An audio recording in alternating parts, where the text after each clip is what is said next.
Afternoon, guys. I'd like to thank Jeff for introducing me as a banker and thank everybody for staying in the room. So, the other part of my life is I run a company called Aspermont, which is a B2B specialist publisher, predominantly in resources. So, my view is what recession, but living in WA, we have a different view. I'd just like to probably cut through it a little bit and go, I think the answer is experience makers. I view the term curator as almost something that obviously runs a museum. The reason I say that is I think it's all actually about brand and not product, and I think people are getting very confused on where their brand is heading as opposed to where technology is heading. So 2 years ago there was no such thing as an iPad. In 3 years' time there may not be such thing as an iPad. So I think as publishers we need to be driving our business down the lines of our brands, and for me I think a brand is all about delivering quality content consistently. The channel of delivery is actually things that come and go. It could be events, it could be print, it could be online, it could be mobile. So I'm all about thinking about brands and about this being an experience maker for publishers, for their readers, and indeed for their advertisers. I believe that if you're going to constantly chase technology, you will die on that particular sword. I think you need to remain consistent to your brands, consistent to your content. The other part about audience engagement, I think, is very, very critical. However, from our experience, and we're probably one of the exceptions in the market, and again, the benefit of being a B2B publisher is we do have very niche and loyal supporters, but probably about 40% of our revenue for the last 6 years has come out of online, and the rest is out of print.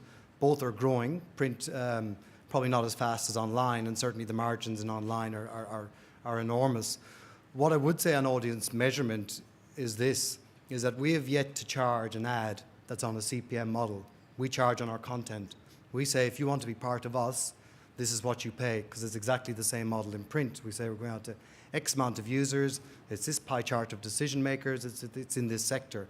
Now, I know we probably have the benefit being a niche player, but I do think the principle of that is again true to the principle of high provenance and high quality content. So yes, there's going to be all the audience measurements all over the place, and there's going to be all sorts of standards that people will try and put in, and all sorts of methods of breaking them, auto-refresh being the most recent example.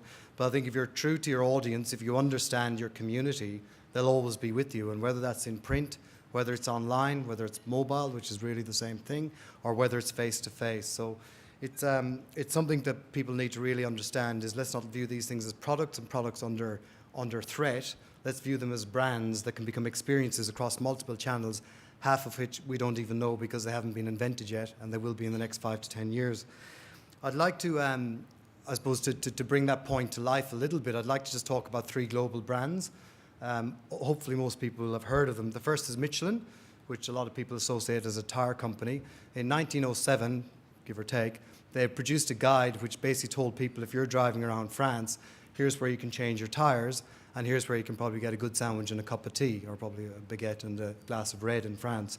That now is, as everybody will well know, one of the best regarded brands in the world, not necessarily just for tires, but in fact for Michelin star restaurants.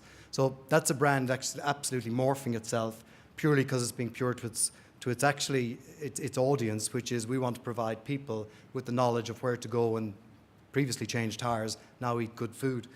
The second example I want to use is National Geographic, and I think this is a very, very interesting case study, which is everybody knows the National Geographic brand as a yellow rectangle, basically. That is a magazine that would have been incredibly expensive to run and probably still is. But if you look at where that brand is now, that brand is a TV channel.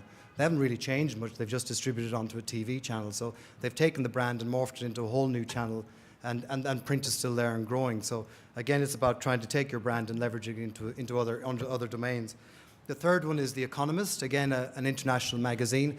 They're starting to take a very different path, which is they're going into market intelligence, which as of yesterday I saw News Corp were launching into that space as well. And I think what they're trying to do is cut through the market where there's way too much information being served, and trying to cut through it in a way by providing not data information, but trying to provide knowledge and wisdom. And again, for all of your audiences, it's trying to produce that extra bit of analytics or extra bit of content that'll actually give somebody the greater edge over whether it's a consumer choice or whether it's a business decision. I'm not too sure how you put knowledge and wisdom into teenage girls' magazines, but I'm sure others are far better than that than I would be. But I think that The Economist launching its intelligence unit is another example of it leveraging its brand for the next 20, 30 years. So In summary, it's all about experience makers. I think the future is going to be wonderful for print, online events and everything else that emerges. And I would also urge people to please understand there is a difference between newspapers and print. Print includes magazines as well. Newspapers where the battleground is, and good luck to them. Thank you.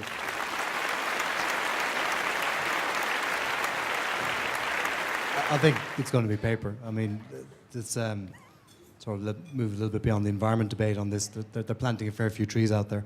So the environment debate on trees is about old growth rather than new growth. Having said that, I think the complementary platforms are the ones that are emerging, like iPad and all those. But certainly paper, yeah, absolutely.